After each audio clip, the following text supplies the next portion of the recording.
प्यारे छात्रों, मैं मौर्य सर आप लोगों के समक्ष इतिहास विषय के अंतर्गत पार्ट 4 की पहली टॉपिक 1857 का विद्रोह लेकर उपस्थित हूँ। जैसा कि आप जानते हैं कि हम लोग पहले ही प्रथम यूनिट टेस्ट का सिलेबस पार्ट 1, पार्ट 2 और पार्ट 3 कंप्लीट कर चुके हैं। तो चौथे पार्ट की पहली टॉपिक 1857 के विद्रोह की प्रकृति या स्वरूप पर हमें फोकस करना है। मुख्य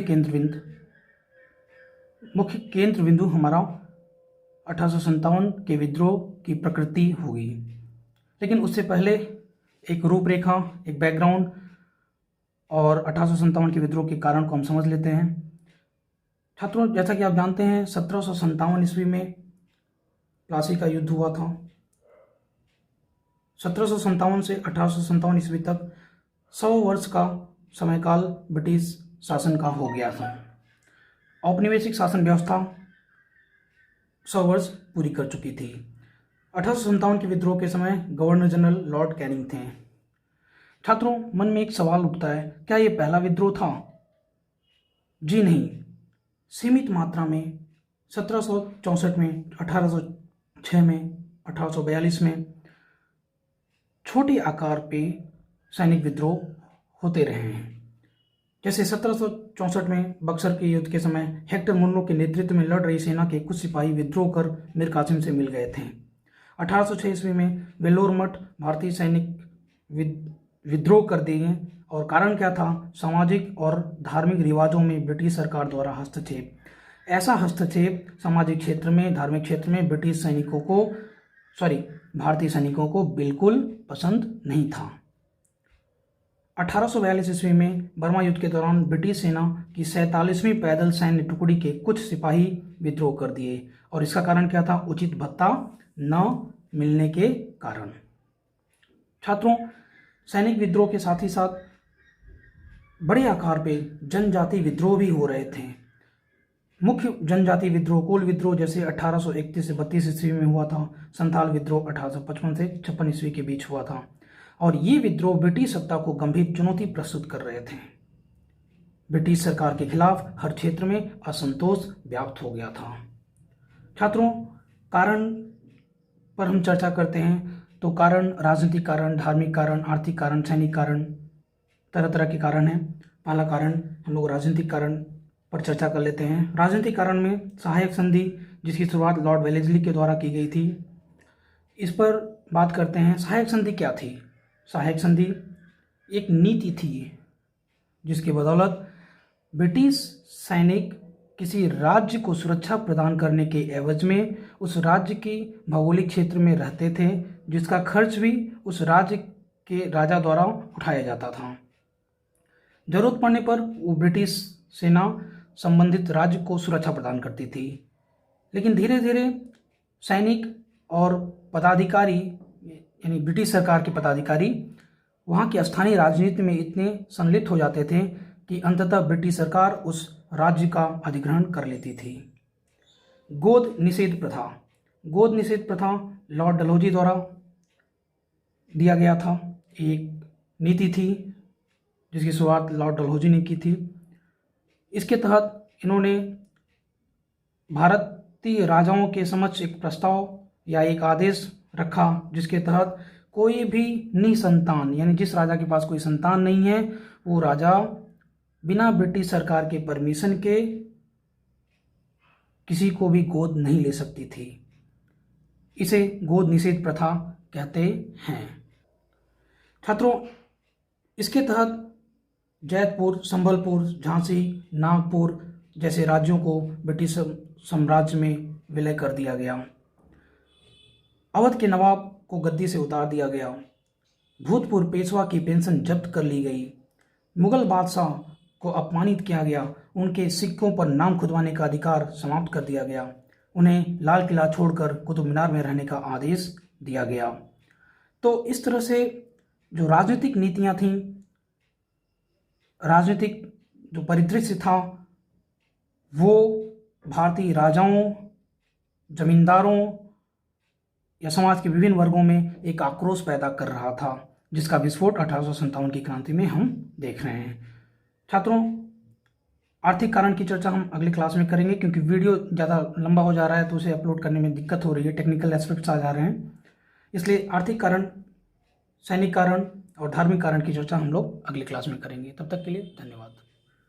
छात्रों, मैं मौर्य सर आप लोगों के समक्ष 1857 की क्रांति के आर्थिक कारण नामक टॉपिक लेकर उपस्थित हूँ।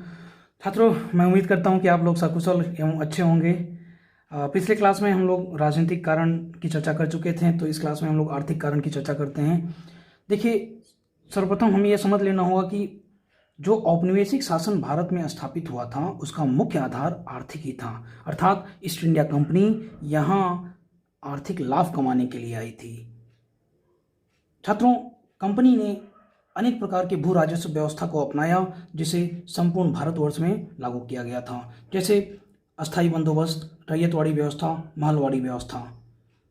छात्रों, इसका असर क्या हुआ? इसका असर ये हुआ कि जो भारतीय जनता थी वो निर्धन बन गई। भारतीय जनता एकदम निर्धनता का शिकार हो गई। किसानों का शोषण होने लगा। किसान, चूंकि कर की मात्रा अधिक थी, तो कर्ज चुकाने के लिए किसान कर्ज लेता था और किसान कर्ज के चंगुल में फंसते चले गए। एक बार वो कर्ज ले लेते थे तो इससे बाहर नहीं निकल पाते थे। छात्रों, किसान कर्ज के चंगुल में फंसते हुए धीरे धीरे निर्धनता का शिकार होते चले गए।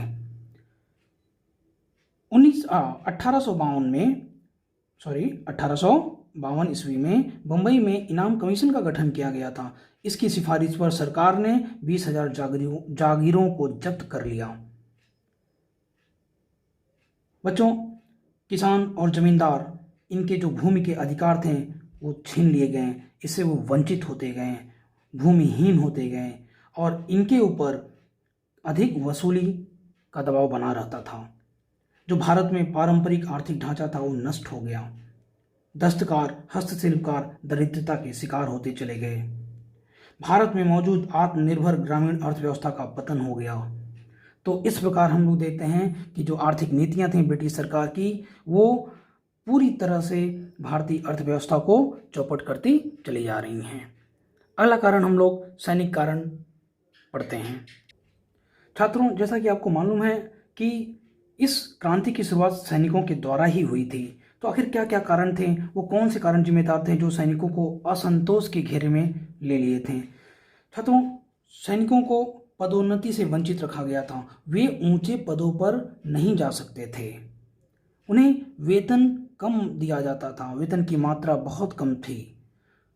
समुद्र पार अगर कोई ड्यूटी लग रही है, उन्हें पोस्ट किया जाता था, तो जो भत्ता था वो भी अपर्याप्त था।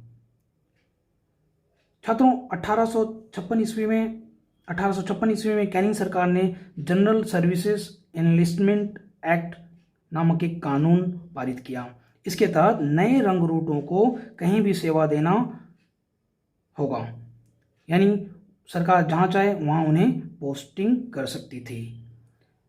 छात्रों, सबसे बड़ी समस्या क्या थी कि अगर उन्हें समुद्र के पार भेजा जाता था तो भारतीय सैनिक इसे अपने धर्म के विरुद्ध मानते थे। ऐसा माना जाता था कि समुद्र पार करने से उनका धर्म नष्ट हो जाएगा। इससे क्या हो गया कि सैनिकों में एक व्यापक असंतोष पनपने लगा। 1854 ईस्वी में पोस्ट ऑफिस एक्ट पारित किया गया। इससे जो मुफ्त पोस्टल सेवा थी सैनिकों के लिए वो समाप्त हो गई। छात्रों, एक अन्य कारण जो सबसे महत्वपूर्ण था सैनिकों के विरोध के कारण या विद्रोह के कारण में, तो 1857 में कैनिंग सरकार ने सैनिकों के प्रयोग के लिए ब्राउन बेस के स्थान पर एनफील्ड राइफल का प्रयोग करवाना शुरू किया। इसमें कारतूस जो होता था उसे दांत से खींचना पड़ता था। और मज़ेदार बात जो सरकार ने एक षड्यंत्र के तहत किया था वो ये थी कि इसमें गाय और सूअर की चर्बी लगी हुई थी। इससे हिंदू और मुसलमान सैनिकों में एक तरह से आक्रोश पनप गया। ये धर्म के खिलाफ था।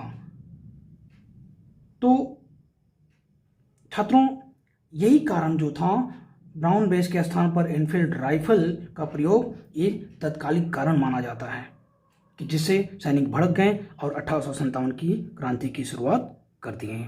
तो छात्रों, आज की क्लास में इतना ही। अगली क्लास में हम लोग धार्मिक कारण की चर्चा करेंगे। धन्यवाद। छात्रों, मैं मौर्य सर 1857 की क्रांति के टॉपिक लेकर आप लोगों के समक्ष उपस्थित हूँ। पिछले क्लास में हम लोग राजनीतिक कारण, आर्थिक कारण और सैनिक कारण का अध्ययन कर चुके थे। आइए हम लोग धार्मिक कारण का अध्ययन करते हैं। धार्मिक कारण में जैसा कि पहली टॉपिक बन रही है हम लोग की कि 1850 ईस्वी में सरकार ने द रिलीजियस डिसएबिलिटीज एक्ट नामक एक कानून पारित किया। इस कानून के तहत जो व्यक्ति ईसाई धर्म ग्रहण करेगा उसे पैतृक संपत्ति का हकदार माना गया। साथ ही साथ उसे नौकरी मिलेगी, पदोन्नति भी दी जाएगी और शिक्षण संस्थाओं में प्रवेश दिया जाएगा। यह एक तरह का लालच सरकार की तरफ से रखा गया।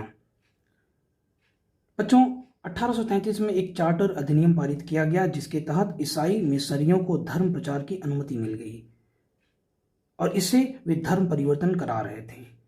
तो भारतीय समाज में ऐसे धर्म परिवर्तन के खिलाफ एक व्यापक आक्रोश पनप रहा था। छात्रों, सैनिकों को समुद्र पार सेवा में लगाया जाता था और उस वक्त की मान्यता थी, सैनिकों की मान्यता थी, लोगों की भी ये मान्यता थी कि समुद्र पार करने से धर्म नष्ट हो जाता है। तो सैनिकों की इच्छा के विरुद्ध उन्हें समुद्र पार की ड्यूटी में लगाया जाता था। जो सैनिक पसंद नहीं करते थे, वे मानते थे कि ये उनके धर्म के विरुद्ध है। तो सैनिकों में भी एक व्यापक असंतोष हम देख रहे हैं। छात्रों, ब्रिटिश सरकार अनेक धार्मिक सुधारों को ला रही है जिससे भारतीय समाज में एक व्यापक असंतोष पनप रहा है। कुछ लोग ये समझ रहे हैं कि हमारे धार्मिक मामलों में, हमारे निजी मामलों में सरकार सुधार करने वाली कौन होती है। हम अपने धार्मिक मामलों में अपनी सुविधा के अनुसार कोई भी परिवर्तन करेंगे, सरकार को इसमें हस्तक्षेप नहीं करना चाहिए। तो इस तरह से हम देखते हैं कि धार्मिक मामले में भी एक भारतीय जनमानस में सरकार द्वारा जो हस्तक्षेप किया जा रहा है, जो धर्म परिवर्तन को बढ़ावा दिया जा रहा है, उसके खिलाफ व्यापक असंतोष बढ़ता जा रहा है। छात्रों, एनफील्ड राइफल का प्रयोग हम लोग सैनिक कारण में पढ़ चुके थे, जिसमें ब्राउन बैज के स्थान पर एनफील्ड राइफल का प्रयोग करवाया गया और इसमें कारतूस को दांत से खींचना पड़ता था, जिस कारतूस में गाय और सूअर की चर्बी लगी हुई होती थी। इससे सैनिकों के, जिसमें हिंदू और मुसलमान सैनिक थे, उनकी धार्मिक भावनाओं को धार्मिक भावनाएं जो थी उनकी आहत हुई और वे भड़क गए और यही एक तत्कालिक कारण माना जाता है 1857 की क्रांति का। इसके बाद से जो विद्रोह शुरू होता है वो लगातार बढ़ता गया। छात्रों, हम लोग 1857 की जो कारण थे उसको हम लोग देख लिए, जिसमें राजनीतिक कारण, आर्थिक कारण, सैनिक कारण और धार्मिक कारण थे। तत्कालीन कारण के रूप में हम लोग पिछले क्लास में चर्चा कर चुके थे। बार बार मैं बता रहा हूँ, एनफील्ड राइफल का जो प्रयोग किया गया था। और इस तरह से एक सवाल आप लोगों के समक्ष है, 1857 की क्रांति के क्या क्या कारण थे, इसका उत्तर आप अपनी नोट कॉपी में लिख के रखिएगा। और वीडियो ज़्यादा लंबा मैं नहीं बना रहा हूँ क्योंकि इसे पोस्ट करने में टेक्निकल इश्यूज आ जा रहे हैं और छोटा वीडियो ही रहेगा। धीरे धीरे हम लोग अपने कॉन्सेप्ट्स को डेवलप करते चलेंगे और अगर कहीं समझ में नहीं आ रहा है आप लोगों को तो आप वीडियो पॉज करके बार बार उसे सुन लीजिए और जिस तरह से मैं समराइज नोट्स यहाँ बना रहा हूँ ठीक उसी तरह आप अपनी नोट कॉपी में भी तैयार करते रहिएगा। तब तक के लिए धन्यवाद।